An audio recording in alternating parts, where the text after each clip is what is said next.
Okay, let's go and dive into a beautiful Dynasty startup draft. We're going to do it a little bit different this time, okay? So usually, I'm in the draft. I'm going through and debating exactly what we're going to do with my own pick. And while that definitely, I think, gives insight into my thought process on how I go through a Dynasty startup draft, at the same time, it does take away a lot from what we actually look at with a lot of the other people and their teams in the draft. So we had some, I want to say rude people on Patreon come out and tell us, you know what, Mason, let's see a draft with you out of it.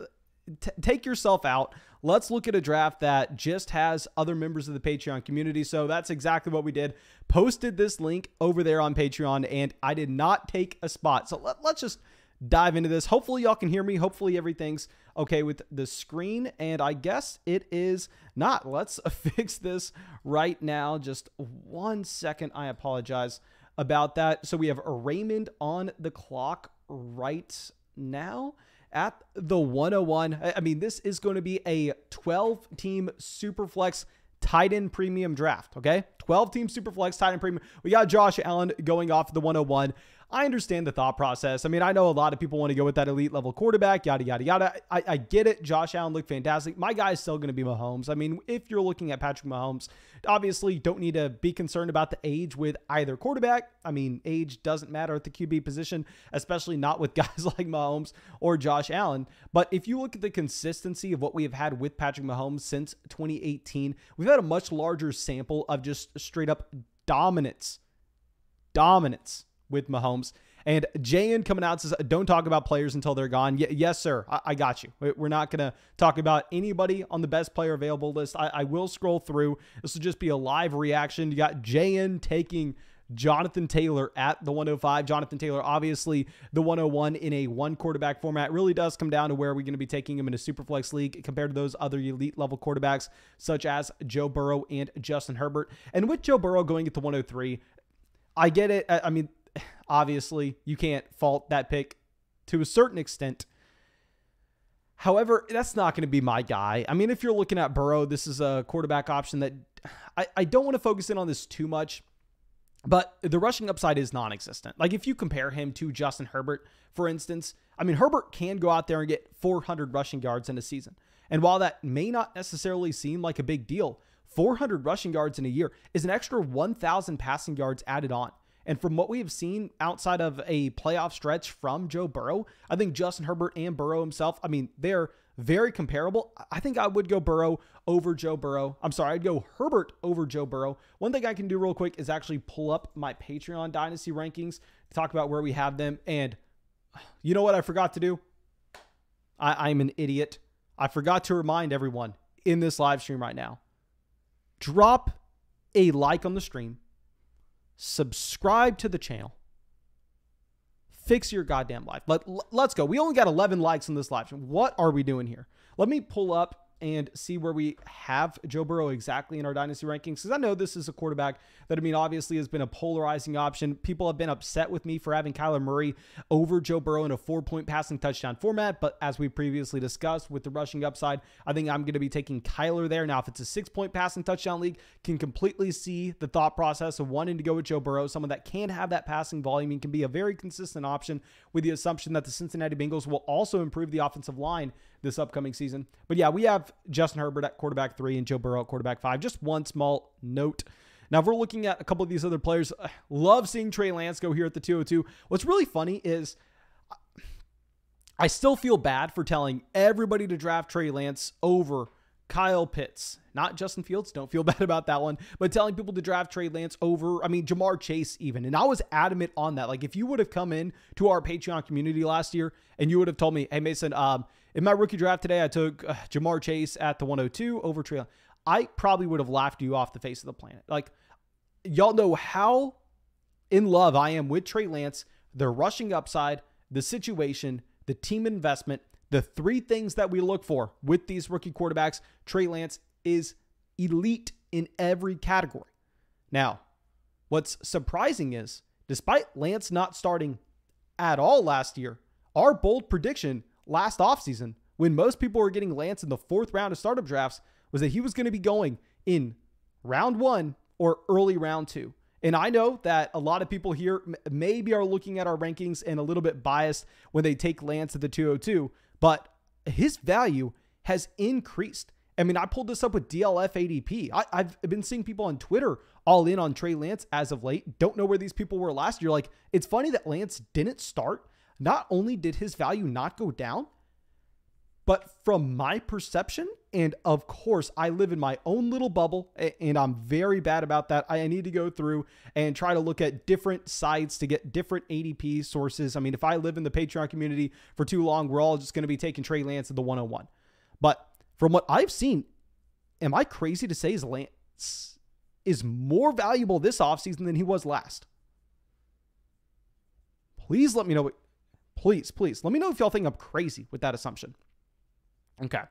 But Watson goes at the 206. Watson skyrocketing, obviously. I mean, the Deshaun Watson selection in pretty much any startup is going to be either the best pick in the draft or the worst pick in the draft. Really nothing in between. At the 206, you're taking him a little bit closer to that ceiling, but I completely understand. If you're looking at where I have Deshaun Watson, I have him as quarterback 9. I have him the same tier as Trey Lance and Matthew Stafford, because if Watson was 100% good to go, say he gets traded to Denver tomorrow, which shouldn't be the expectation, but it's a possibility.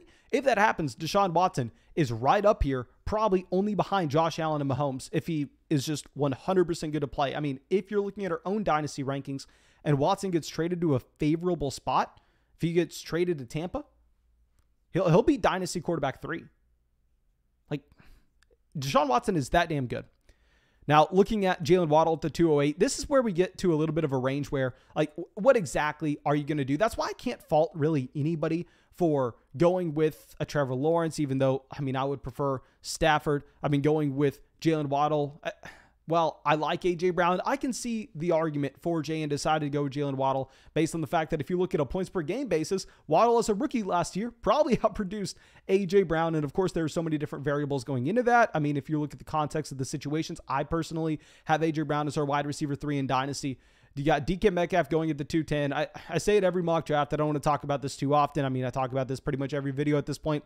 DK Metcalf going in the second round, my opinion, one of the worst picks in startup drafts. And I say that as someone that was drafting DK Metcalf adamantly last year, but a very similar situation to Trey Lance. DK Metcalf failed this past season, and his value not only did not go down, but if anything, I feel like we were getting DK Metcalf in the third round of startup drafts last offseason. And now you see him consistently going in round 2, despite putting up a wide receiver 3 performance, getting 10 touchdowns last year. So the touchdown rate can't really go any higher. And his quarterback situation, while Russell Wilson himself can improve, the quarterback's not going to be improving. I would prefer to get these veteran guys like a Cooper Kupp. In a tight end premium format, I'd prefer Mark Andrews. A lot of players I'd prefer over DK Metcalf, to be completely honest. Okay, so Jayan says, you said you wouldn't talk about players still on the board. Man, I don't think, did we talk about anybody still on the board? I think we've been good about ignoring the players available and instead just focusing in on the guys going off. But Mark Andrews at the 211, I've seen a lot of people coming out and making the argument for Mark Andrews to be the tight end 1 in Dynasty. And as I've said in so many live streams already this offseason, y'all know I was the guy making fun of people for taking Kyle Pitts over Najee Harris, taking Kyle Pitts over Trey Lance, even in tight end premium formats last offseason, with the acknowledgement that yes, Kyle Pitts, based on his athletic profile and his production profile at Florida, was the best tight end prospect ever entered the NFL. You saw that with the draft capital as well, going higher than any tight end in NFL history, but with historical hit rates at the position, still thought it was crazy. But after he puts up, I mean, just a ridiculous season. If you're looking at his points per game, not going to be fantastic, but it's because the touchdowns weren't there, and you should expect the touchdowns to be there for Kyle Pitts going forward. I believe he scored 12 touchdowns in only 8 games his final season at Florida. That's off the top of my head from last offseason, so probably wrong in that. But with Kyle Pitts, the touchdown rate's going to go up. We know that's the most volatile category in all of fantasy football. And he just had a ridiculous amount of volume in that Atlanta offense. I think you're completely fine with him going forward. And yeah, Kyle Pitts in Florida's final season, 12 touchdowns and only 8 games played. He's a monstrous human, wingspan bigger than Calvin Johnson. This is going to be a player scoring touchdowns at a very high clip going forward. And if he continues to get that volume, I personally have Kyle Pitts as our tight end 1 in Dynasty. And I'm completely fine taking him here at the 111, despite what we were saying last offseason. I mean, it's funny that he was being drafted as like the tight end 4 in redraft leagues. Clearly, looking back on it, one of the worst picks in all the drafts. Yet, despite him busting, I'm way higher on Kyle Pitts this offseason than I was last. Now we got Antonio Gibson going at the 306. JN said I name dropped Stafford, but it's okay. Yeah, JN ends up getting Matthew Stafford at the 305. I mean, if we're talking about, any values in this range, it's very hard for me to criticize taking anybody here. I think that once we get past this tier of guys like Trey Lance, DeAndre Swift, Dak Prescott, Kyle Pitts, I feel like there's a pretty sharp fall off once you get to the middle of the second round of these startup drafts. Like, is there that big of a difference in dynasty value between someone like Jalen Waddle, Devontae Adams? Personally, I don't think so. Now, if we're going to be looking at Justin Fields at 308, y'all know Justin Fields has been a player that I've been off of for a very long time. And honestly, with this pick here, it's almost similar to what we've said previously. I don't necessarily think I can get behind taking Justin Fields, but are there that many players being passed up on that I just think are clear choices over them?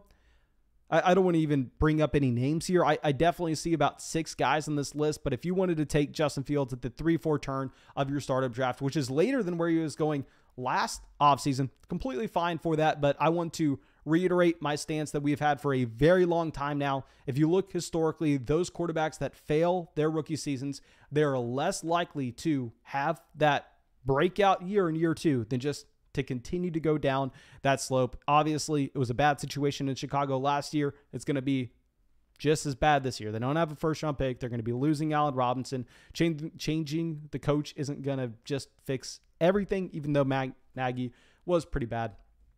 Okay, let me put up a poll real quick to make sure everybody's dropping a like on the live stream. Please, y'all have been fantastic with dropping likes lately, but in this stream in particular, I don't know what I'm doing. Maybe I'm looking a little bad today or something. We got Stefan Diggs going at the 310. With Diggs a little bit older, but it is what it is. Cam Akers probably would have been my selection. With Akers, this is another player that I really don't understand the dynasty sentiment on. He was going higher than this in startup drafts, and if you look at his best ball ADP as well, he was going higher in best ball drafts before he came back from the torn Achilles. Now, I understand that while, yes, he looked pretty damn bad. I'll be the first person to admit that. Y'all know I've always loved Cam Akers. He looked bad during the playoffs. He was in a committee, which of course you don't like to see. But I would have rather seen Cam Akers come back and at least get on the field, 6 months after the torn Achilles, than us not really knowing how his rehab is going and have no idea if he's going to be good to go the following season. We don't know if we're going to have a Marlon Mack, Donta Foreman type situation. So now that he has a full offseason to continue to rehab, and we just saw him on the field, I am more bullish on Cam Akers going forward. I was talking about him as a bad pick I believe he was going in the middle of the 3rd round here in this Antonio Gibson range previously before coming back. I was saying that was a bad pick. I was saying that was a reach based on historically what we've seen with torn Achilles.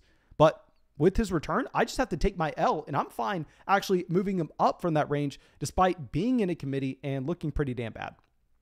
Hawkinson is a player that I am honestly a little torn by, because George Kittle was my dynasty tight end 1 last offseason. I was unwilling to put Kyle Pitts there right away, and I just have to take my L. George Kittle was very inconsistent when he got on the field. He was not drawing targets at a very high rate. He's one of the best blocking tight ends in the entire NFL. He was almost used, I don't want to say exclusively as that blocking tight end, but he was asked to do a lot more of that this past season than carry the offense, where you had Deebo Samuel taking that burden. And also going forward with Trey Lance under center. Y'all know I love Lance, but why have I always loved Lance? Dating back to the day he got drafted. The team investment indicating job security for the next 3 seasons. The situation stepping into a spot where he has a great offensive-minded head coach, one of the best tight ends in the NFL, one of the best receivers in the NFL, and Brandon Ayuk, and a good offensive line. One of the best situations you could step into, and he has elite rushing upside. But just how I love Jalen Hurts in the 2020 draft when you were getting him in the 3rd round of rookie drafts, I don't love these quarterbacks because I think they're going to be great NFL passers or provide a lot of value to the other guys in their offense. Like, I actually think Trey Lance coming in, vulturing touchdowns in the red zone, and probably putting a cap on the overall passing volume that you could expect from San Francisco. I don't think he's good for George Kittle. For that reason, looking at TJ Hawkinson, who's had back-to-back top 6 tight end seasons in points per game. And he's only, 24 years old? He did this at 23 and 24. He wasn't a Kyle Pitts level prospect, but he was the top 10 pick by the Detroit Lions. He was a fantastic tight end prospect. If you look at the production profile, going to be a little bit skewed. Played alongside Noah Fant the entire time he was at Iowa. But based on the age and what we saw this past year, I've personally moved TJ Hawkinson ahead of George Kittle in my tight end rankings. I don't necessarily think there's a massive gap between them.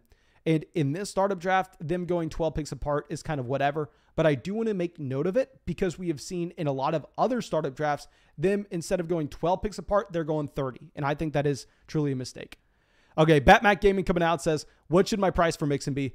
Mixon at 307. I'm selling Mixon at the 307 every single time here. I mean, if we're able to move off of Joe Mixon and we're able to get Travis Etienne plus a future pick, if we're able to get Calvin Ridley plus a future pick. I mean, Treylon Burks, presumably the 101, the first rookie that goes off the board here. We're able to get the 101 and a future pick. I'm selling Joe Mixon. Now, I understand Mixon is an incredibly young running back. I mean, if you look at the age of Joe Mixon compared to pretty much anybody in the NFL, you were going to be shocked. Like, Joe Mixon was drafted at 20 years old in the 2017 draft coming out of Oklahoma, only 25 years old. I mean, you're comparing this to Najee Harris. I believe they're like 14 months apart, which of course is laughable. And I am showing the opposite end of the spectrum because with Najee Harris here, of course, he's about to turn 24, one of the oldest rookies we've ever really seen come in and get that kind of draft capital. But I am still a little bit concerned with Mixon. I loved him. Loved the discount we were getting last offseason based on the assumption that Jamar Chase was going to be able to stretch the field and this offensive line wasn't going to be as bad as most people expected. And lastly, because I thought Joe Mixon was going to get more involved in the receiving game, a couple of those things came true. But the usage of Samaje Perine down the stretch, really handicapping Joe Mixon on the amount of routes that he was running out of the backfield, as well as handicapping Joe Mixon in terms of just his overall targets. I'm viewing Joe Mixon, which it's so funny. And anybody who's been watching this channel for long enough knows that, I mean, they're probably just going to call me a flip-flopper. They're probably going to get mad at me for saying this. But last offseason, I was screaming how laughable it was for people to be taking Nick Chubb significantly ahead of Joe Mixon. Not only in Dynasty, but even in redraft leagues where Nick Chubb was consistently going at the 109, 110, and you were getting Joe Mixon at the 210, 209. I had Joe Mixon ranked ahead of Nick Chubb. But at this point, I'm viewing them as very similar running backs. Nick Chubb, I mean, I'm pretty sure they're pretty much the exact same age. Nick Chubb came out the year after, but he stayed all 4 years at Georgia because of the knee injury. But they're first and second down guys that are going to be pretty touchdown reliant. Now, Mixon's going to be playing the better overall offense. Nick Chubb's going to have the better offensive line. But if you're getting this kind of discount on Nick Chubb, I would prefer taking Chubb in the fifth than Joe Mixon in the middle of the third. So if at this point, even though I would say the exact opposite last year I would have said trade Nick Chubb, get Joe Mixon plus, I'm viewing them very similar because the departure of Giovanni Bernard didn't really affect Joe Mixon's usage in the passing game that went to Samaje Perine. So if we could move Joe Mixon and get Nick Chubb plus, sign me up. I'm doing it. Darren Waller at the 504. Love this value with Darren Waller. I mean, the touchdowns were down this past year, but as we discussed, touchdown rate's going to be highly volatile from a season-to-season basis, especially with a massive tight end like Darren Waller. There's no reason you should expect him to really not get those touchdowns going forward. And with Darren Waller at the same time, he was averaging 9 targets a game last year. I mean, essentially an older version of Kyle Pitts. Getting him at the 504. Love this value if you're going to be comparing it to George Kittle. Now, JN decides to go Jalen Hurts at the 505. I am completely fine with the selection of Jalen Hurts. I have been coming out and talking a lot of crap on Jalen Hurts as of late, and I hate to do so because y'all know very few people over the past 2 years, specifically in 2020, his rookie season, were higher on Jalen Hurts than I have. But I've had a beef with the Dynasty community as of late with their evaluation of Jalen Hurts, where 9 times out of 10, you're seeing Jalen Hurts go significantly higher than this in startup drafts, where you're seeing Jalen Hurts go in the range of Trevor Lawrence, Deshaun Watson. Like if I pull up DLF ADP, which I'm doing this not an ad or anything, but y'all know I have an issue of getting in my own little bubble inside the flock, talking with the same people every single day and not fully understanding the common person and how they're viewing Dynasty fantasy football and player evaluation.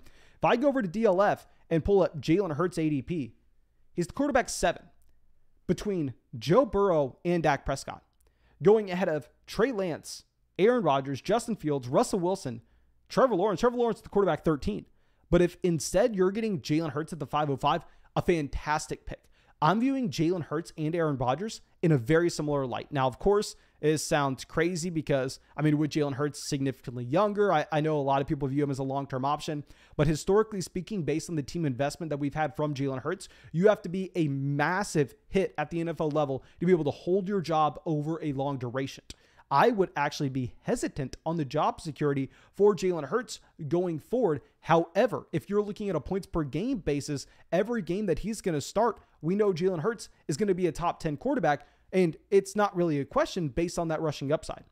So it really is a balancing act and looking at how much do you value job security? How much do you value that short-term upside with a player like Jalen Hurts? Of course, it's an investment we've been making every single offseason, but the price was significantly cheaper. And my issue with people when they draft Jalen Hurts in right after Joe Burrow and right before Dak Prescott is they're just acting like Jalen Hurts is a guaranteed starter for the next 5 years. And they're acting like there is a 0% chance that Jalen Hurts gets replaced in this year's NFL draft class. And I'm saying it's low. It's definitely low. We've heard Philadelphia come out and say, you know what, we're not taking a quarterback in round one. Jalen Hurts is our guy.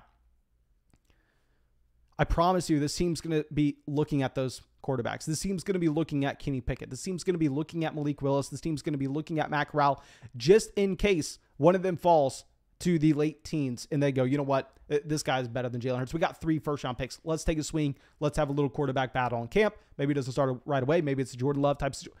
I don't know. But I do know that there's a non-0% chance that this team does decide to draft a quarterback in the middle of the first if they fall in love with one of those players. Not likely, but it's in the range of outcomes. And if you're taking Jalen Hurts at the 505, that price is at least taking that into consideration. However, if you're taking Jalen Hurts next to Trevor Lawrence, you're just acting as if that chance is literally 0% and you're completely lying to yourself. Malik Willis at the 511, way too early on Malik Willis. Am I missing something? Who else is available on the board right now? Actually, maybe not. You know what? I apologize for saying way too early on Malik Willis. I'm fine with the pick.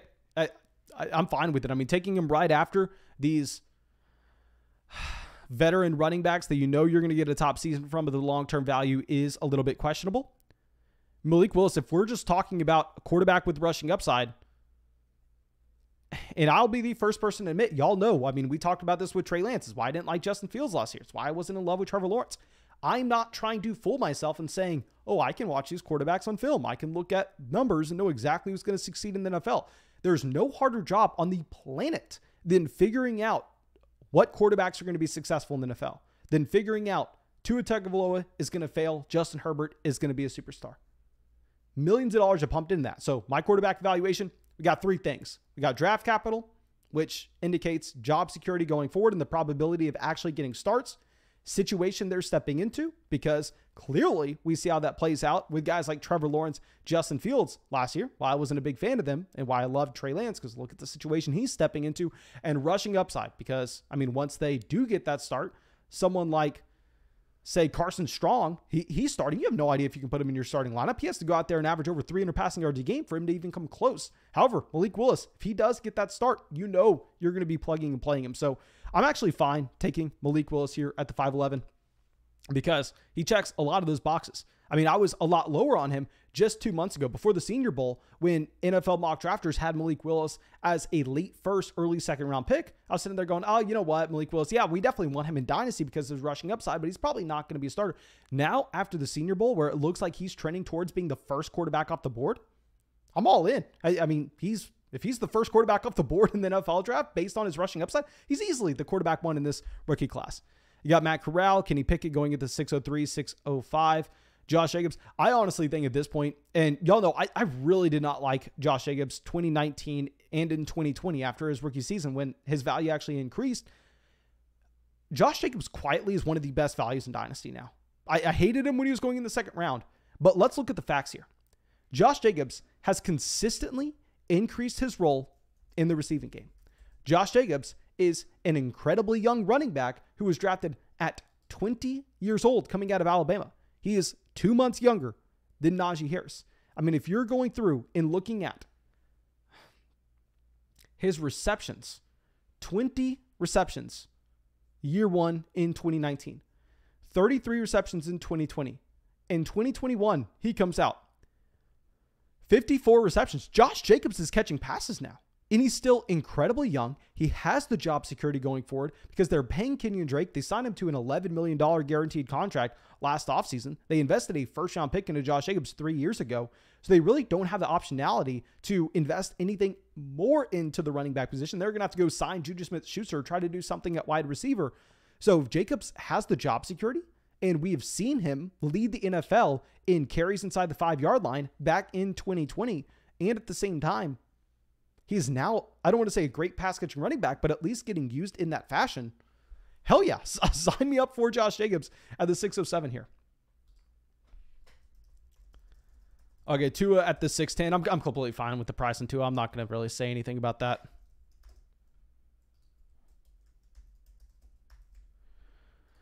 Okay, so let me know in the live chat right now if y'all are feeling anything else in this startup. I can pull up exactly what we have here for the live chat. We got Jan coming out, says, I want Elijah Moore, but there's another one you really want. Who did Jan take? Hollywood Brown. I like the Hollywood Brown pick. I know we got a lot of people coming out saying that Hollywood is going to be a wide receiver that's playing video game. What the hell are we talking about? No, that's not going to be the case. While yes, of course, football takes a toll on a player, Hollywood still has not gotten paid. I mean, I know he's made what? How much was his rookie deal worth? He was drafted at the end of the first round in 2019, so he's been paid out a decent amount of that contract, but let's not act like this is a player that's going to be making what? Okay, so he signed the $11 million deal with Baltimore. He has $4 million left to make on that deal this season. So he's made $7 million. I'd imagine he's actually probably taking home $2 million of that. You think he's passing up on $4 million so he can play video? That's not happening. I mean, this is the last year of his contract. I mean, if you have some conversation centering around the fact that he may step away from football, hell, maybe he gets a new deal. Maybe that's the play here. I mean, with Hollywood Brown, what I would rather focus in on is his points per game with Lamar Jackson last season. While, yes, the touchdown rate was a little bit unsustainable, he took a massive step forward, and he was actually a top 10 wide receiver on a points per game basis while Lamar Jackson was under center last year. Now, projecting that going forward, like I said, touchdown rate's going to come down, but he's still an incredibly young wide receiver that I believe that we can see multiple wide receiver 2 seasons from. Okay, so Sergio says Justin Fields and Trevor Lawrence are the hardest sells in Dynasty. My man, I agree with you. I don't want to say that with Trevor Lawrence in every league. However, if Lawrence continues to go in the middle of the second here, I'm right there with you. However, some of these other startups that we've had, we've seen Trevor Lawrence instead going at the 3-4 turn, where I'm completely fine with Trevor Lawrence at the 3-4 turn if you want to take him alongside this range of guys like Deontay Johnson, J.K. Dobbins, C.J. Hawkinson. Because one thing I have to admit, while y'all know I've been a Justin Fields hater for a very long time, I mean, Trevor Lawrence, I was kind of neutral on, but the situation was so damn bad. Based on the excitement the Dynasty fantasy football community has about these players, what happens if Justin Fields is the quarterback 12 on a points per game basis this season? Let's play the what if game right now. Let's play it out. Justin Fields is the quarterback 12 on a per game basis. All of a sudden, this is most likely a top 10 quarterback in Dynasty. Like, let's acknowledge the hype train that he would have going for him. How many people fight me in the comment sections every single day when I say Justin Fields is overrated after posting a worse rookie season by every measure than Mitchell Trubisky? And I get that much hate for that. So, you know, players like this, I made this massive mistake. One of my biggest whiffs ever in Dynasty was 2019 Chris Godwin. 2019 Chris Godwin. What was not only so bad about that miss, where he was being drafted as, I mean, eventually a 4th round pick in redraft leagues. You know, everybody and their mom was coming out saying, Chris Godwin, he's this year's breakout. He's this year's breakout, this year's breakout. Every podcast you would ever turn on loved Chris Godwin that season. And his ADP eventually rose to being a 4th round pick in high stakes leagues compared to previously an 8th or 9th. And I was looking at that rise saying, okay, this is just a little bit of an echo chamber. I mean, I don't think Chris Godwin's going to be able to actually live up to these expectations. We're projecting a lot onto him. Chris Godwin was the wide receiver 2 that season. Now, What happens when he puts up that type of year is confirmation bias goes through the roof. When you already have that hype train rolling for you and you actually prove on that build, that's going to be the fastest player to rise in dynasty value. Compare this to someone like Hunter Renfrow or Amon-Ra St. Brown, not using them as examples, saying they're great values in this draft or in dynasty in general, but those are players that did have meteoric rises to the end of last season, but they didn't have the hype train for them at the beginning. So really, they weren't able to pick up that steam and fully rise up to being a first-round starter pick. Like I will say, Justin Fields, with how many truthers he has, it's like Tesla. As soon as Tesla turns profitable, they're all of a sudden worth $1 trillion. Like you may not agree with it, but that's what the market cap says. It's going to be a similar situation with Justin Fields and Trevor Lawrence where, hell, if they do anything, their value is going to go up. Okay, so Tony says, Mason, would you ever look into the camera and say there is some chance Ridley does not play at all in 2022 or never again? There is a non-0% chance that Calvin Ridley does not play in 2022, but the odds of that happening, I would imagine, are a lot closer to about 5 to 10% rather than 90%. Okay, Jameson Williams at the 707. I really hate this Jameson Williams, but y'all know I'm not a big Jameson Williams fan. I mean, this is a wide receiver that wasn't able to get on the field and was dominated by Chris Olave at the same age. Chris Olave is probably going to go 4 rounds after this. I mean, where did Drake London go in this draft? Drake London went at the 411. Garrett Wilson at the 506. Mac Jones at the 709. Mac Jones, no rushing upside whatsoever. But if we're just talking about quarterback values, you have to like Mac Jones here at the 709. I mean, going after someone like Clyde Edwards-Helaire, going after someone like Brandon Ayuk, just for the value of a starting quarterback in a super flex format, I'm completely fine with that. Okay, Jayan says Spears is on a queue list and 101 is auto from all. Okay, so yeah, Spears, we don't have to worry about him auto drafting. We do have to worry about Raymond. So going forward, if Raymond does not make it back to this draft, who is truly on auto and he does not have a queue set up, I will go through and I'll manually change some of his selections. I feel like the Aaron Jones, Ezekiel Elliott picks, they're not that out of line here, so I'm not going to change him though. Michael Thomas at the 710, Mike Evans at the 711. I know he was drafted in 2014. He's 28 years old. What are we doing letting Mike Evans fall this far? Zack Wilson at the 712. We've had a lot of pushback on Patreon. People coming out saying, Mason, look, Trevor Lawrence is going in the second round. Zack Wilson going at the 7-8 turn. Look at what they actually did their rookie seasons, especially at the end of the year. Look at the Zack Wilson schedule that he had to go up against. I mean, Zack Wilson's one of the best values in Dynasty. While I'm not going to make the argument that Zack Wilson is not a Dynasty value, I would prefer to use Zack Wilson in the failure of his rookie season and go back to what we previously discussed with the Dynasty hype train and kind of discuss just how perception really makes an impact on just a player's value in the Dynasty fantasy football community. Last offseason, everybody was on Trevor Lawrence and Justin Fields. So when they fail, their value is going to be insulated. And the same thing, when they succeed, you know they're going to be going up and being selected in the first round, just as we discussed with Chris Godwin in my horrific mistake in 2019. That was a mistake on a multitude of different levels. Don't make it sound like I'm making an excuse here. But to the almost exact opposite extent, with Zack Wilson, this is a quarterback that simply nobody believed in coming into this past year. So once he fails, he is going to be the first person to plummet in Dynasty value overall. So you could make the argument that Zack Wilson is a massive value based on his rookie season failures being the second pick overall compared to Trevor Lawrence at the 207. I don't necessarily think that makes Zack Wilson a massive value, but I think maybe if anything, Trevor Lawrence is just the exact opposite. Okay. So now let's go through. And Cole says, I don't love Zack Wilson, but draft capital is there, so I have a starter for the rest of his rookie contract, at least barring some huge collapse.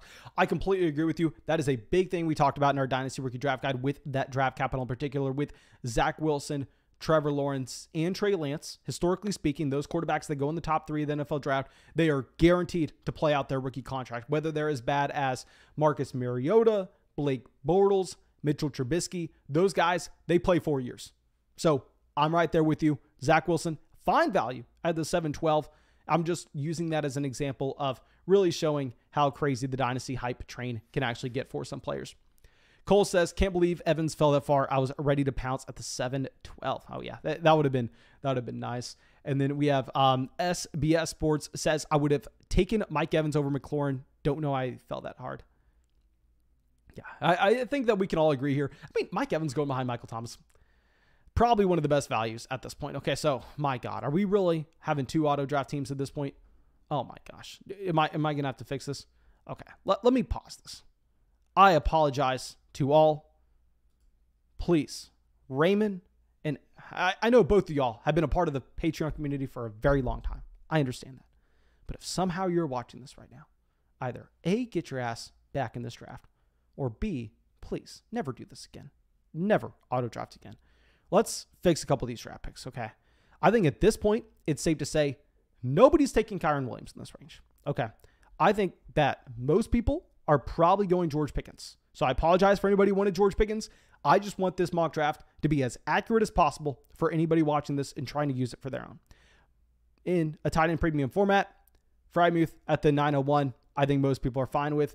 Miles Sanders at the 812. I don't think it's egregious, so we're going to let it slide. Okay, let's resume this draft. I apologize to everybody for that. Please let me know if you think my assumptions are wrong in that no, people would have preferred Kyren Williams there over George Pickens. We'll keep it as a rookie.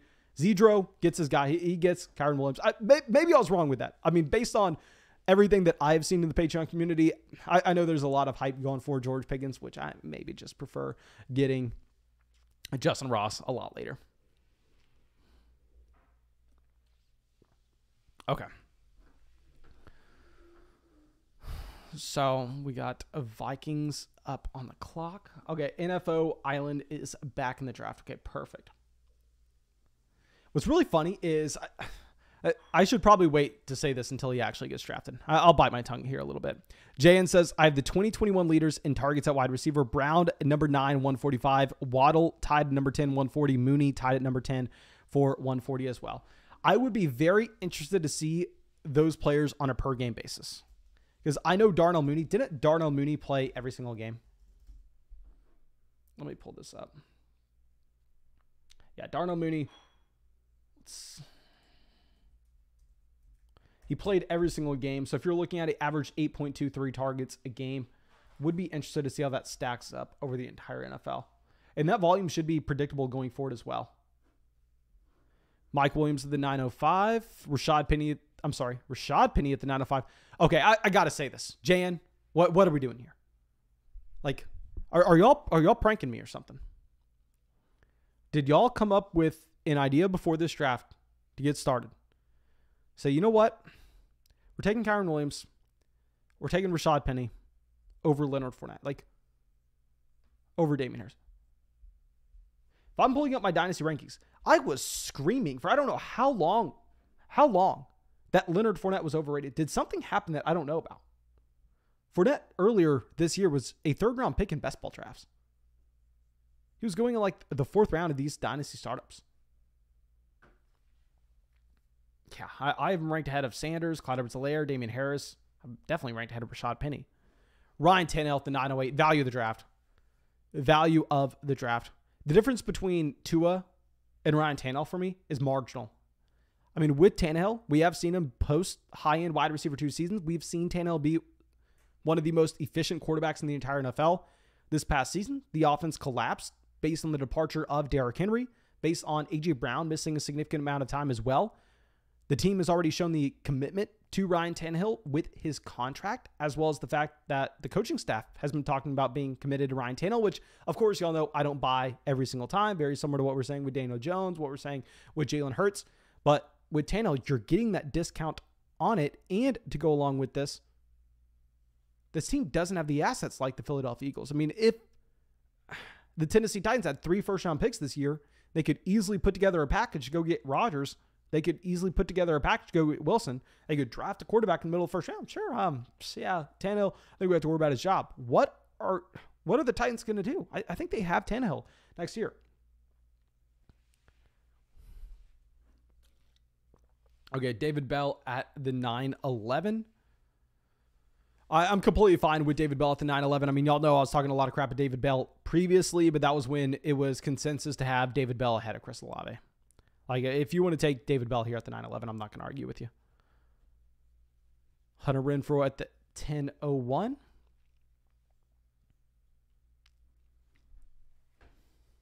Here, we can actually scroll this up a bit.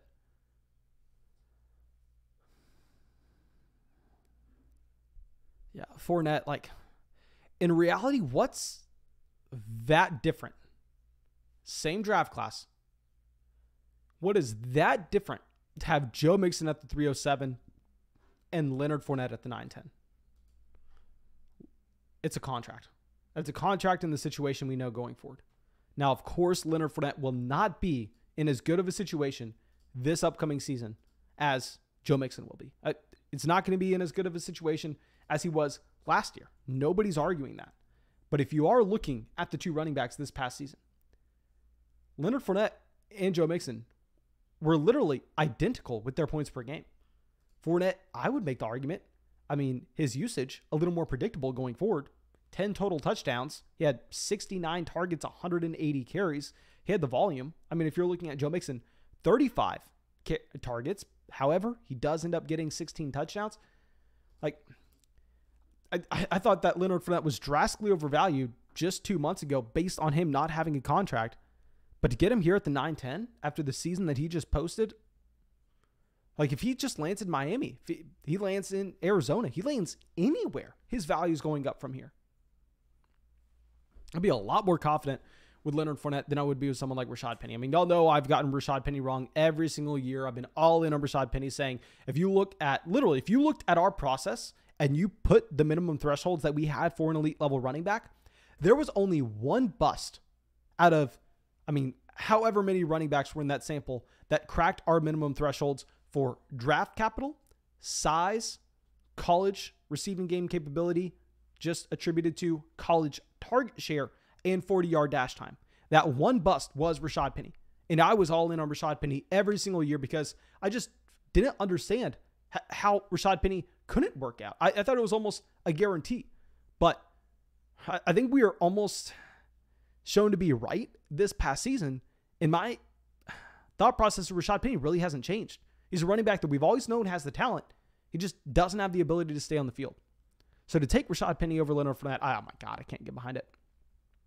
Cole says, loves Noah Fant at the 9-12. I agree, Fant is clearly, a value there based on the talent. However, it just really comes down to the situation. I mean, what we were talking about last year with Jerry Jeudy, with Courtland Sutton when they were going significantly ahead of this is based on the fact that there are just so many guys to draw targets there and not enough volume to go around based on the quarterback play. But if they end up getting Wilson, Rodgers, which I know is not likely, or Watson, but at the same time, it's not a 0% chance, it's in the range of outcomes, then I think Noah Fant could be one of the best values in this draft. Okay, Barco says, if the Bucs trade Ronald Jones, Fournette will be getting a lot more goal line touches. Yeah, big thing is both are free agents. Like, you don't know where they're going to sign. And Ronald Jones wasn't taking away goal line touches regardless. They were just throwing the ball, trying to get Tom Brady some garbage time. I don't want to say garbage time touchdowns, but they were trying to rack up those stats. Kmet at the 10:08, completely fine with that as well. I think NFO Island... Actually, he's the person who auto-picked the 809. He came back and he made his own selection of Mike Williams. James Robinson at the 910. Would James Robinson go here? Let me look at the other players available. I honestly don't think so. Let's give him a running back because he only has 2. But I think most people are taking, unless I'm wrong, Devin Singletary with this pick. And I apologize if you wanted Devin Singletary, but I want to make this as accurate as possible. And based on what I have seen as of late, I've seen Devin Singletary going a lot higher than this. So we're going to assume that he would go Singletary.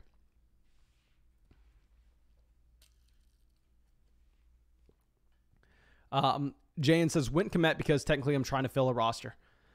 Okay, so you would have actually gone James Robinson. That's interesting. Please let me know y'all's explanation on wanting to go James Robinson over Devin Singletary. I'm viewing Devin Singletary as a great value. I mean, with Singletary, this is I don't want to say feature down running back, but definitely a running back with a very large role on one of the most productive offenses in the NFL, still in his rookie contract. We've seen him be able to catch passes. Okay, so obviously we're going to have to change this pick of Tom Brady. We're going to change this to a wide receiver. Okay, I think that most people at this point are going to go Allen Robinson. We're just going to make this as accurate as possible, or at least try to, and I think most people would go Allen Robinson at the 10-12. And we are about to pass 100 likes in the live stream. Thank you so much for everybody going down there and dropping a like on the stream. I apologize that I'm having to update the picks now for 2 teams. We got 1 round left in this. I just really want to give you an idea of if you're hopping into a Dynasty startup or if you're looking at Dynasty trade value and viewing this video to help you gauge player value. I don't want to have Tom Brady going over Allen Robinson. That's never going to happen. And I think, honestly, I probably know more about player value than pretty much anybody, considering the fact that literally this is what I do 24 hours a day, 7 days a week. Okay. And real quick, I know we have some people in the live chat saying that with Devin Singletary most likely not going to be the starter this upcoming season. I agree with you. With Devin Singletary, I would say that there's a pretty good shot that the Buffalo Bills bring in another running back. But at the same time, you can say that about pretty much every running back in this range. Okay, so Kareem Hunt at the 11:04 are going to be fine leaving that. I think that most people are going to be fine taking Kareem Hunt here. Maybe he's not necessarily your guy in particular. Okay, Jan back up on the clock. Jan previously said he would have gone with James Robinson, decides to go with Chase Edmonds instead. We got Johan Dotson at the 11:06. With Dotson, I don't know if I've uploaded the video for y'all already where I kind of go through and make my apology on Dotson, saying I thought he was an overrated player, but you know what? If you're getting him here at the 11:06, it's a fine value. Maybe it's posted or not. I will say we still have a couple of videos that I recorded like over a week ago to be posted because we went on that skiing trip and I had to get a ton under the belt. Van Jefferson at the 11:07. That Van Jefferson pick looks a lot better with the Odell Beckham Jr. injury. Juju goes at the 11:09. Now, I've had a lot of questions with people asking what we're doing with Juju. To be honest, I'm hesitant to really say anything with certainty because if you are new to the channel, full transparency, very similar to how we've missed on Rashad Penny damn near every single season. Juju Smith-Schuster is another one of those players that I have been way too high on. And I repeat, way too high on. If you're looking at I believe 2019 season was his first year as that true bust. Then we came out in 2020, called him one of the best values in Dynasty, and he busted yet again. And in 2021, I didn't call him one of the best values in Dynasty, but I still definitely was advising people to take him significantly higher than where he's going here at the 11:09. Now, we really didn't get to see how that played out. It wasn't trending that great. I mean, the production was fine, but the touchdown rate was unsustainable. We shouldn't have expected that going forward. So I'm hesitant to say anything positive on Juju, as I've already led people astray with him time and time again. He's just burned me one too many times. Brock says, is Robert Woods a free agent? I believe so. Let me pull this up. If he's not a free agent, I think that his contract is... No, he's not a free agent, but I think he's cuttable. Is he not?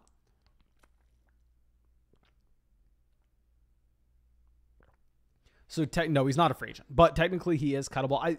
Looking at the money here, they could save $3 million by cutting him. I don't think that's going to happen. I think if they decide to move on from him, it'll be the 2023 season. I'd imagine Robert Woods coming back this upcoming year.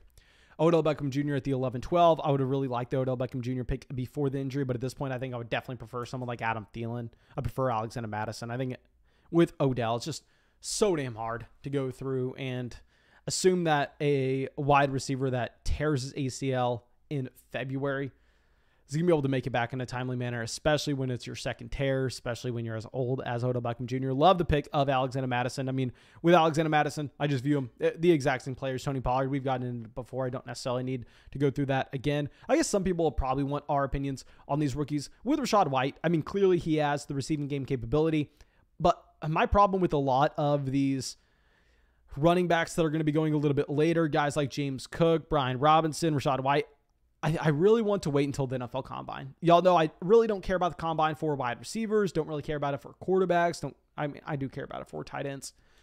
I love Weidemeyer here. I don't know if I like him over like Carson Wentz. Like, you obviously have to be taking these quarterbacks are the values at this point.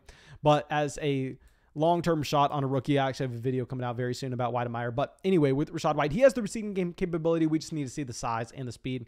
Myles Gaskin at the 1206, Mike Gesicki at the 1207. Gesicki, it's really going to come down to the landing spot. And let me kind of walk my stance back. Jordan Weidemeyer, not a good pick here at the 1205, but a player that's intriguing overall.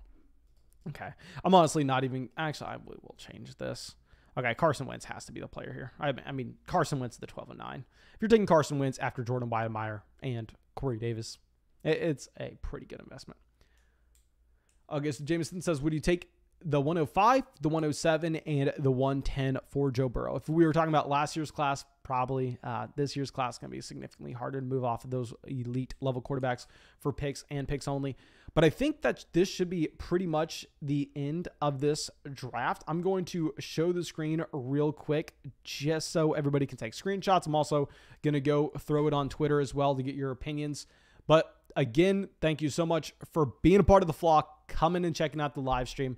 I think that should be it. This looks like it's going to be an auto. This looks like it's going to be an auto, so we don't need to see the rest of that. So thank you again for coming out. Really appreciate all y'all. I was super excited to get this live stream going because we've been gone and I haven't been able to record or stream or do anything for about 8 days. We've had videos coming out, but those have been pre-recorded. Now, thank y'all.